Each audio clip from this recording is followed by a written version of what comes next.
আজকে সকাল সকাল বর এক ব্যাগ ভর্তি মাছ নিয়ে এসে হাজির। আর আমিও চলে এসেছি কি কি মাছ নিয়ে এসেছে দেখার জন্য। ফার্স্টে ব্যাগ থেকে বেরোলো কাঁকড়া, আমি তো সেটা সাইডে রেখে দিয়েছি।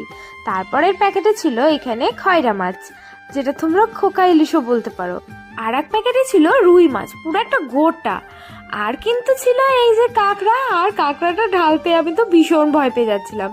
আমি দেখো বারবার ঢাকা দিয়ে দিচ্ছিলাম, মানে আজকে একদম এলাহি কাণ্ড, মাছের পর মাছ। তারপরে সমস্ত কিছু কেটে ধুয়ে রেখে এখানে আমি খয়রা মাছটা লবণ হলুদ দিয়ে ভাজতে লেগে গেছি। কারণ সকাল সকাল খিদে পেয়ে গেছিলো, তাই আলু সেদ্ধ ভাতও বসিয়ে দিয়েছিলাম। আর এখানে ঘি দিয়ে বেশ ভালো করে মাখিয়ে খেয়ে নিচ্ছি। আর সন্ধ্যাবেলায় বর এনেছিল কিন্তু এখানে পেঁয়াজি আর আলুর চপ, তার সাথে ও কিন্তু গরম গরম কফি বানিয়ে দিয়েছিল। আমার তো ওর হাতের কফি খেতে বেশ ভালো লাগে, তার সাথে চপ দিয়ে একদম জমিয়ে সন্ধ্যাবেলায় টিফিন করেছি। তো তোমরা কে কি সন্ধ্যাবেলায় টিফিন করো আমাকে জানিও। আজকে ভিডিওটা কেমন লাগলো জানিও, চ্যানেল সাবস্ক্রাইব করো, বাই।